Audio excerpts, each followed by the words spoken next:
السلام عليكم ورحمة الله وبركاته. ازيك يا صديقي؟ عامل ايه؟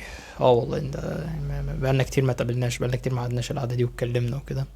انا مقصر والله في حق القناة دي ونفسي والله من فترة طويلة اقعد واتكلم واعمل حاجات، لان في حاجات كتير جدا عايز اتكلم عليها، ولكن من ساعة ما غيرت القناة والنيو لوك الجديد بتاع القناة يعني اللي متابع وكده، وانا عايز اتكلم وعندي حاجات كتير جدا عايز اتكلم عليها، ولكن والله الوقت وبرضه حاجات كانت بتتزحم يعني. ولكن ان شاء الله على قد ما نقدر يعني هنحاول نرجع كل اسبوع كده نقدم فيديو اتنين ولا حاجه على القناه. ان شاء الله نرجع وننتظم يعني لل 30 35 واحد حبايبي اللي بيستنوني في كل فيديو يعني. ان شاء الله نرجع وننتظم تاني. وزي ما انت شايف كده، سؤال الحلقه اللي انا عايز اساله لك النهارده وهو: هل انت بتصلي يا صديقي؟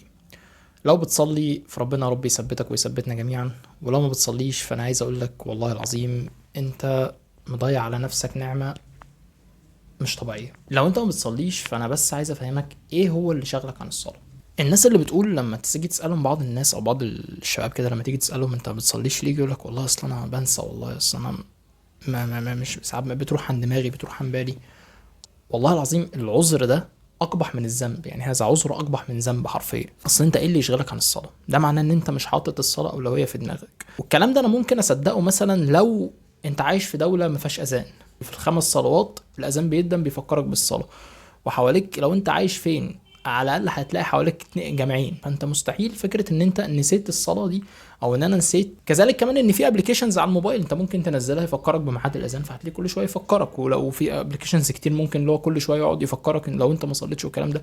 فالحجه هنا بتاعت اصلا انا نسيت دي انا بحس انها حجه باطله. الصلاه بالنسبه لنا احنا كمسلمين زي ما قلت لازم تكون اولويه، لازم تكون هي الشيء اللي احنا بنعمله رقم واحد، الحاجه اللي احنا بنعملها الاول. بعد كده بنروح نعمل اي حاجه اهم من شغلك، اهم من المذاكره اللي انت بتذاكرها، اهم من اي حاجه انت بتعملها. صلي، بعد كده اعمل اللي انت عايز تعمله.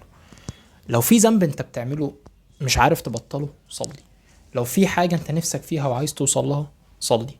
لو في عاده معينه انت عايز تبطلها، او في حاجه انت عايز تلتزم، عايز تبقى انسان ملتزم وانسان يعني حياتك فيها ديسيبلين او فيها التزام في كل حاجه، صلي. 5 فروض في اليوم صلي فيهم، التزم.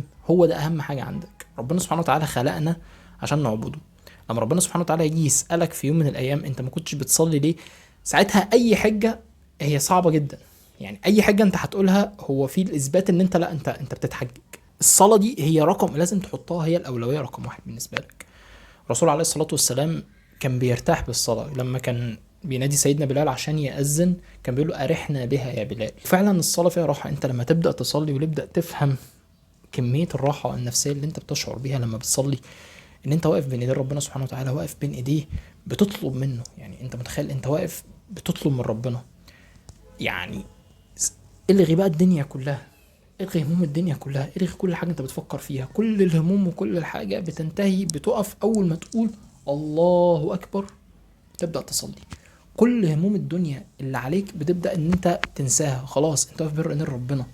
اي مشكله عندي، اي حاجه انا عايز ابطلها، اي حاجه عليا دين، نفسي اشتغل، نفسي انجح، نفسي اعمل اي حاجه، انا واقف بين ايدين ربنا اللي بايده ان هو يغير حياتي كلها. انا واقف بين ايديه، واقف هو بيقول لي اطلب مني، تعالى لي اطلب مني. تخيل انت لو عندك واحد صاحبك، ولله المثل الاعلى طبعا، مليونير، ملياردير، مالتي ملياردير، فكلمك وقال لك بص يا معلم، انا هكلمك كل يوم 5 مرات، هتيجي لي تقعد معايا في الشركه بتاعتي.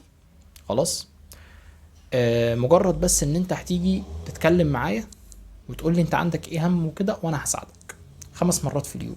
ولو انت نسيت انا هتصل افكرك. ساعتها انت هتعمل ايه؟ انت هتروح له جري، انت قبل الميعاد هتبقى عنده.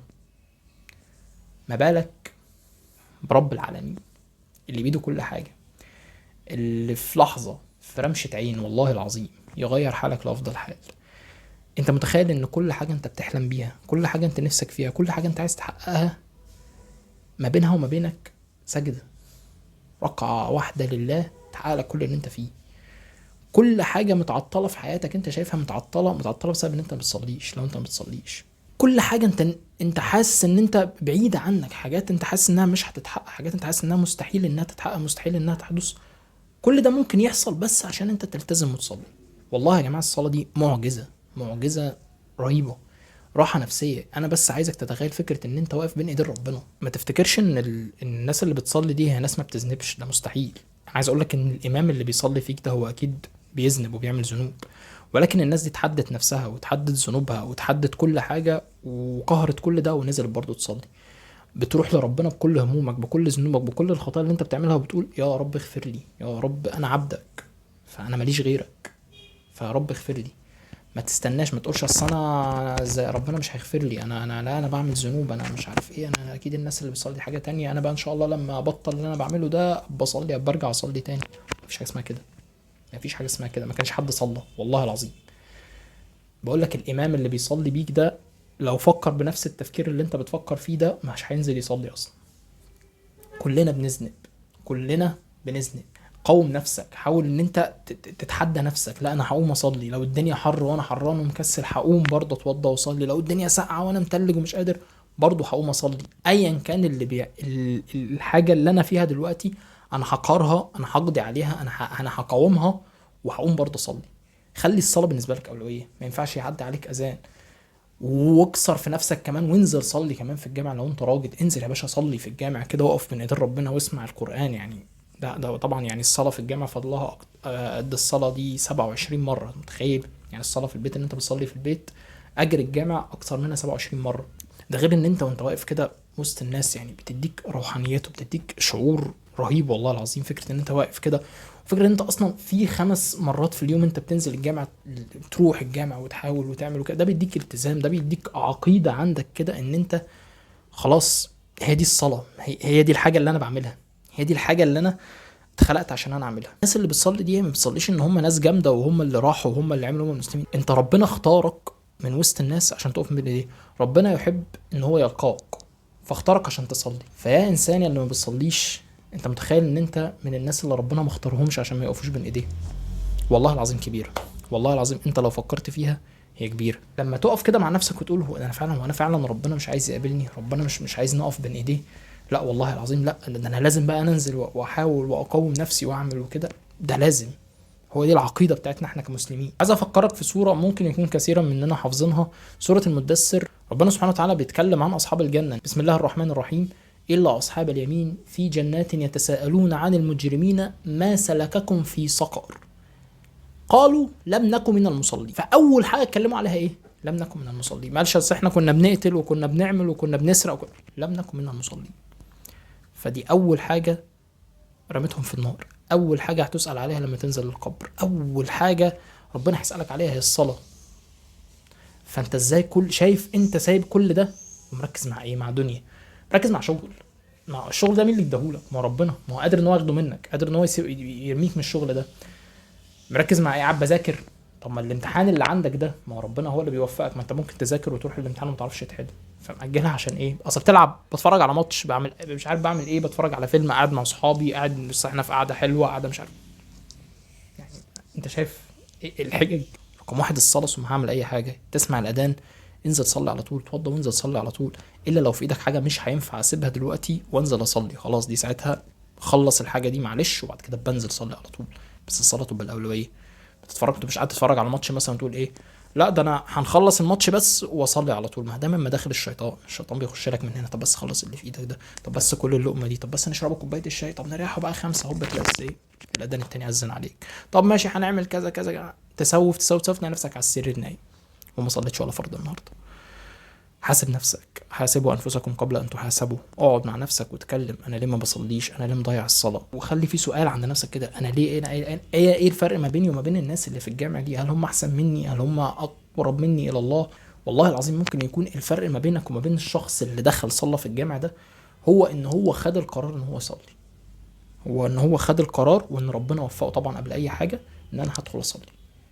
فانت كمان خد القرار وروح صلي. ويكفي ان اقول لك يا صاحبي وصديقي قصه والله العظيم من اجمل القصه ان انت ممكن تسمعها. في ايام الرسول الاخيره عليه افضل الصلاه والسلام، صلى على النبي. في ايام الرسول الاخير عليه الصلاه والسلام في اخر ايامه كان اشتد عليه المرض، فكان خلاص ما كانش بيصلي بقى بالصحابه. فكان المنزل بتاع النبي كان هو الجامع، يعني هو الجامع اللي هو كانوا بيصلي فيه هو المسجد بالظبط. فالصحابه واقفين بيصلوا وبقالهم كتير اشتاقوا للنبي ان هو يسمعوا صوته، ان هم يسمعوه وهو بيصلي. اشتاقوا اليه. يعني انت متخيل الناس دي كان منهم النبي يا جماعه؟ دي حاجه يعني كانوا في نعمه رهيبه والله العظيم. هم اشتاقوا اليه ان هم يشوفوه، ان هو يصلي بيهم وكده، فواقفين بيصلوا. فالنبي اشتد عليه المرض جامد في الوقت ده، فيقوم النبي ويقوم كده من المكان بتاعه وينظر الى المسلمين وهم بيصلوا، يعني الصحابة واقفين بيصلوا كده، فيقوم النبي عليه الصلاة والسلام ينظر اليهم وهم بيصلوا ويقوم مبتسم. يعني اخر ابتسامة للنبي كانت للصلاة. لو انت بتحب النبي عليه الصلاة والسلام مستحيل تسمع القصة دي ما تصليش. آخر ابتسامة الرسول عليه الصلاة والسلام ابتسمها كانت عشان الصلاة. فيا صديقي أذكر نفسي وإياكم يا أصدقائي، أذكر نفسي وإياكم قبل أي شيء، والله لست أحسن من أي حد، مش أحسن من أي حد يعني. لازم كلنا نصلي، ولو إحنا بنصلي فلازم نثبت على ده، ما نوقفش، نحاول نحسن. لو انت بتصلي في البيت فنصلي في الجامع، لو انا بصلي في الجامع فابدا ادور على النوافل، وابدا ادور على السنن وقيام الليل، وابدا اعمل الحاجات دي، ابدا ادور عشان نقترب الى الله اكثر. في الزمن اللي احنا عايشين فيه ده مفيش حاجه هتمنعنا غير ان احنا نقرب لربنا. دي الحاجه الوحيده اللي هتنقذنا من الزمن اللي احنا فيه، اللي فيه كثير من الفتن، ودينا شايفين الدنيا عامله ازاي حوالينا. فالحاجه الوحيده اللي هتنقذك من الدنيا دي ومن الهم والغم اللي مقرب من الناس كلها هو انك تقترب من الله، وانك تكون عبدا لله. ازاي؟ عن طريق الصلاة، عن طريق ان انت تحاول تتقرب له بكل شيء. فاقل شيء تعمله انك تلتزم بالخمس صلوات الفروض اللي عليك. فالتزم يا صديقي، وربنا يا رب يجمعنا كلنا ان شاء الله في الجنة، وباذن الله ربنا يهدينا واياكم باذن الله. اشوفكم ان شاء الله في الفيديوهات الجاية. سلام عليكم.